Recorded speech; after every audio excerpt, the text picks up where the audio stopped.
नमस्कार बंधुरा आज के तुम्हारे साथे एमन एक बिस्कुट रेसिपि शेयर करते चलेছি যে বিস্কুটটা তোমরা কখনো খাওনি। বেকারি বিস্কুটের থেকে 100 গুণ বেশি টেস্টি হয়।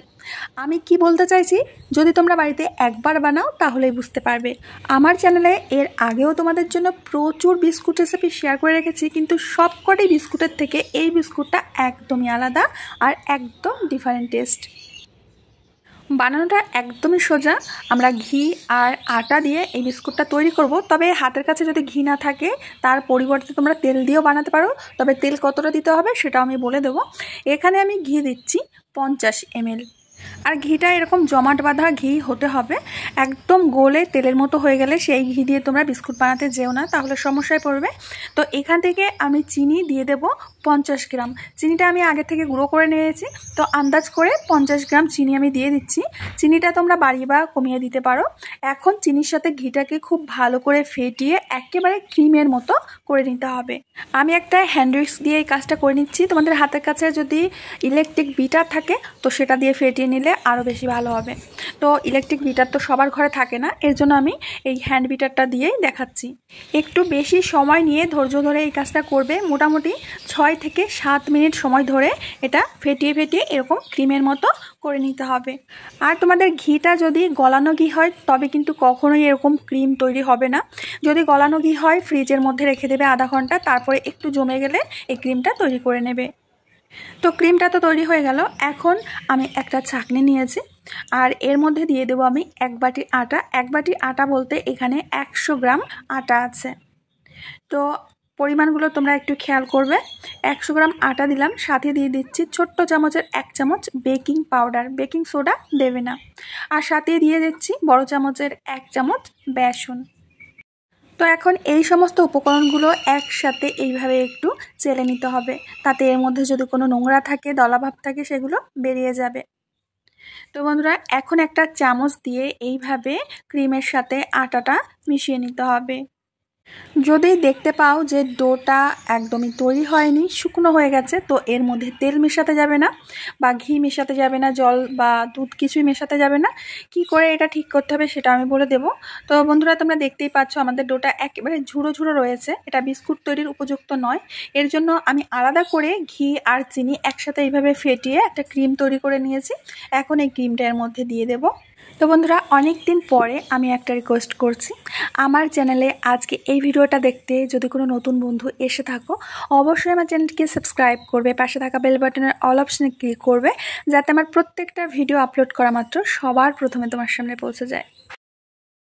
তো বন্ধুরা, এখন এর মধ্যে দেব আগে থেকে কেটে রাখা আমন্ড বাদাম, আর দিয়ে দেব কাজু বাদাম, এটাও আমি কেটে রেখেছিলাম, আর দিয়ে দেব কিছু চীনা বাদাম।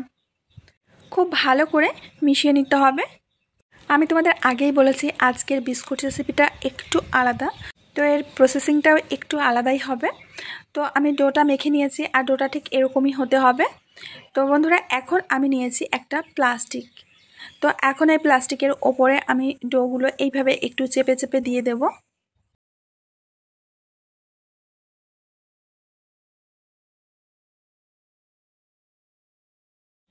তোমাদের প্রথম দিকে একটু সমস্যা হতে পারে, কিন্তু সমস্যার কোনো কারণ নেই, ধীরে ধীরে এটা ঠিক হয়ে যাবে। তো এখন এই প্লাস্টিকটা মুড়ে নিতে হবে।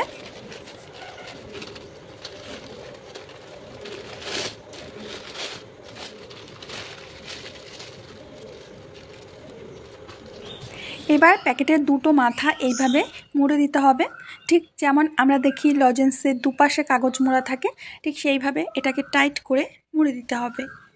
যত টাইট করে মুড়বে ভেতরের ডোটা কিন্তু ততটাই পারফেক্টভাবে টাইট হয়ে থাকবে। এবার আমি একটা রাবার দিয়ে, দেখতে পাচ্ছ দুটো মাথা এইভাবে রাবার দিয়ে আটকে দিতে হবে। আর ডোটাকে একটু চৌকো করে নেব এইভাবে চেপে চেপে। তো আমার ডোটা সেট হয়ে গেছে। এখন এটাকে 1 ঘন্টার জন্য আমরা ফ্রিজের মধ্যে রেখে দেব। আর বন্ধুরা, 1 ঘন্টা পর আমি ডোটাকে বের করে নিচ্ছি আর ডোটা একেবারে সেট হয়ে গেছে। তোমাদের আমি খুলে দেখাচ্ছি।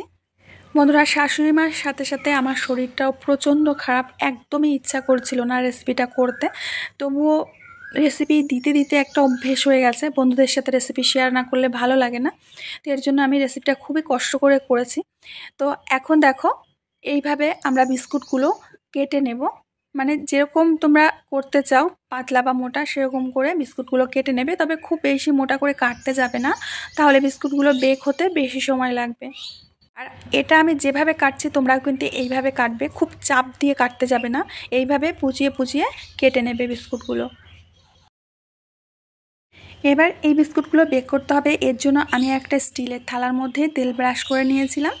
এই স্টিলের থালার মধ্যে একে একে প্রত্যেকটা বিস্কুট বসিয়ে দেব। তোমাদের হাতের কাছে বেকিং ট্রে থাকলে তাহলে সেটাতেই বেক করে নেবে। তো আমি যেহেতু গ্যাসের চুলায় করব, স্টিলের থালায় দিয়ে দিচ্ছি। এখন এর উপর থেকে দিয়ে দেব কিছু ড্রাই ফ্রুট। এটা না দিলেও পারো, তো দিলে বেশি সুন্দর লাগবে, একদম বাজারের মতো দেখতে লাগবে বিস্কুটগুলো। আগে থেকে আমি কড়াইটাকে প্রিহিট করে নিয়েছি। এখন প্রিহিট করার মধ্যে থালাটাকে খুব সাবধানে বসিয়ে দিতে হবে। এবার আমরা বিস্কুটগুলোকে বেক করে নেব লো টু মিডিয়াম আঁচে পুরো 30 থেকে 35 মিনিট। তো বন্ধুরা, পুরো 35 মিনিট পরে আমি ঢাকনাটা খুলে নিচ্ছি। আর আমাদের বিস্কুটগুলো কিন্তু খুব সুন্দরভাবে বেক করে নেওয়া হয়ে গেছে। গরম অবস্থায় বিস্কুটগুলোকে কিন্তু তুলতে যাবে না, বিস্কুটগুলো সম্পূর্ণ ঠান্ডা হয়ে যাওয়ার পর তারপরে থালা থেকে তুলে নিতে হবে। তো বন্ধুরা, বিস্কুটগুলো একেবারেই ঠান্ডা হয়ে গেছে, আর তোমাদের তুলে দেখাচ্ছি। আর বিস্কুটটাকে আমি ভেঙেও দেখাবো যে কতটা খাস্তা হয়েছে। অনেকেই ভাবে যে বাড়িতেই বিস্কুট তৈরি করা যায় না, আর ইউটিউবে যেটা দেখানো হয় পুরো ভুয়া দেখানো হয়, কিন্তু এটা একদমই নয়। আমি ঠিক যেভাবে দেখালাম তোমরা এই বিস্কুটটা এইভাবে বানাও, একদম পারফেক্ট আমার মতোই তৈরি হবে। আর এই টেস্ট তো ভোলার মতো হবে না, আমি বলছি অন্তত একবার ট্রাই করো। এই বিস্কুটটা আমি ভেঙে দেখাচ্ছি, দেখতেই পাচ্ছ যে কতটা পারফেক্ট হয়েছে। একটা জিনিস, একটা খাবার দেখলেই বোঝা যায় যে সেটা কতটা পারফেক্ট হয়েছে। এটা তোমরা সকাল বিকালে চায়ের সাথে খেতে পারবে, টিফিনে দিতে পারবে, আর এটা একবার তৈরি করে বহুদিন পর্যন্ত স্টোরও করতে পারবে। তো বন্ধুরা, আশা করছি আজকের রেসিপি তোমাদের অনেক ভালো লেগেছে। ভালো লাগলে আমাকে ছোট একটা কমেন্ট করে জানাবে, লাইক করবে, শেয়ার করবে। আমি আজ এখানে বিদায় নেব, আবার দেখা হবে নতুন রেসিপির সাথে।